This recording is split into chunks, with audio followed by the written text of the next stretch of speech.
Today I am drinking my free chocolate milk that I got through one of the cashback apps, and yes, that's a Carling glass. So I came across a video today. It was interesting because I just uploaded that video that I made about financial autonomy, about not being a wage slave, about how you can adjust the way you earn your money so that you are not trapped in your income. And this video was about the cost of living. Surprise, surprise. It was one of those reaction videos. I don't watch a lot of them. They're quite irritating most of the time. But it was about the cost of living, and it was over here. So it was more like UK based. Very often they're American.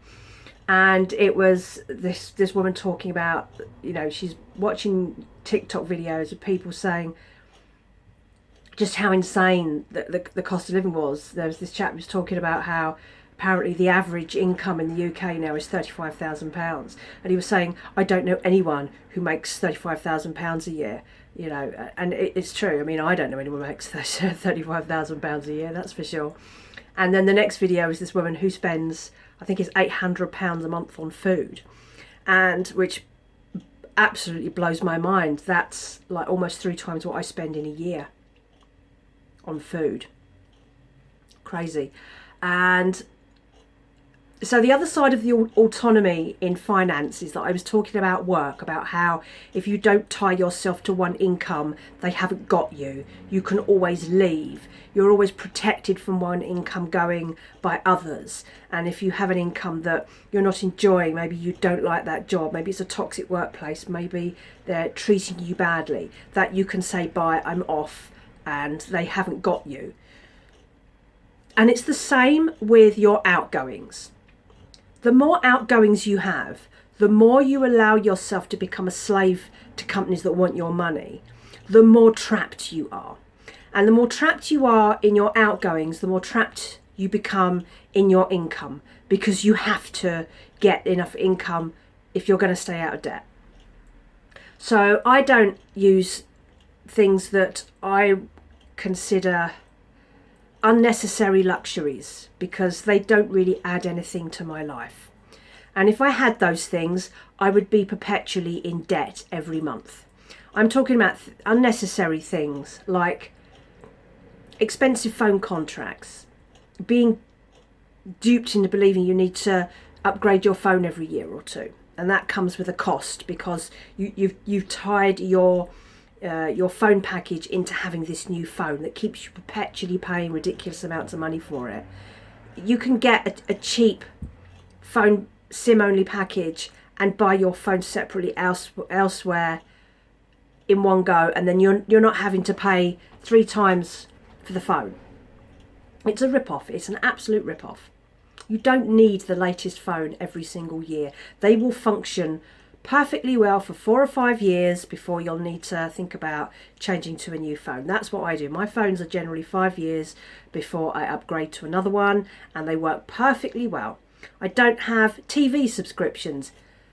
There's enough junk on the television at the moment. Why would you pay for more junk on the television?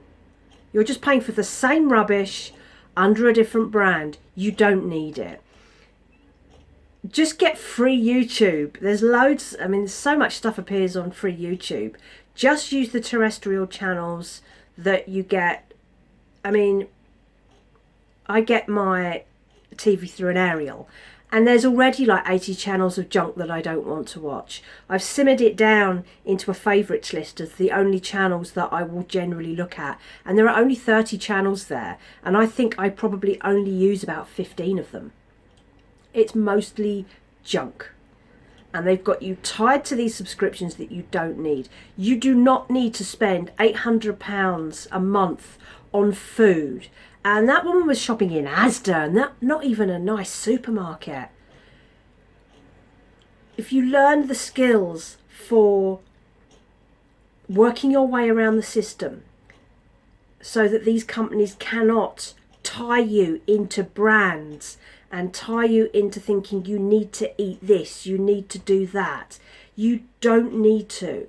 Don't be fooled into thinking that these companies are offering you these things because they want to help you. They just want to make money out of you. That's all they care about.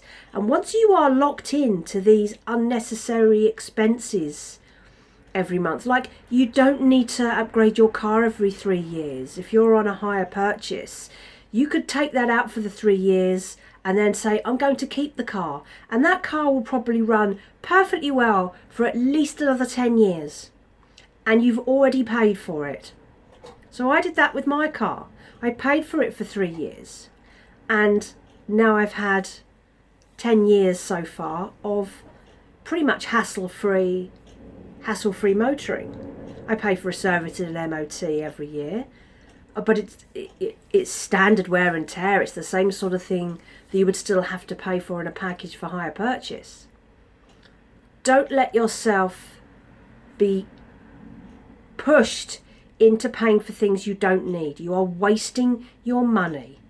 If you stop taking out all these stupid things that you don't need, you could then say, well, from my income is now a lot more than my outgoings. You could either start that emergency fund and protect yourself against anything that might happen, like you lose your job or you're sick.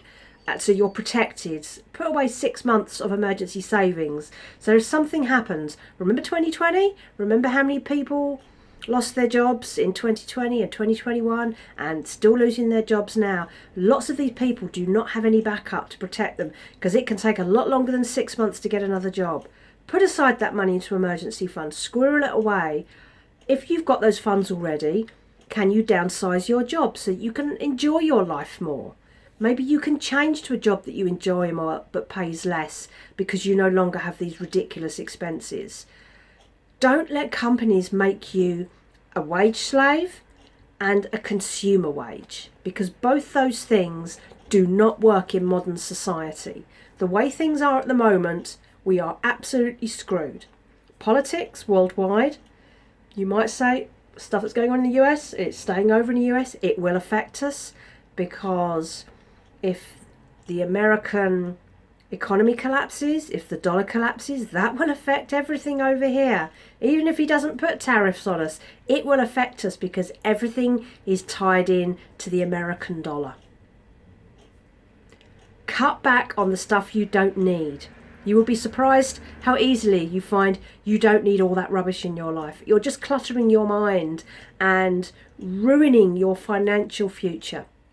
Stop doing it.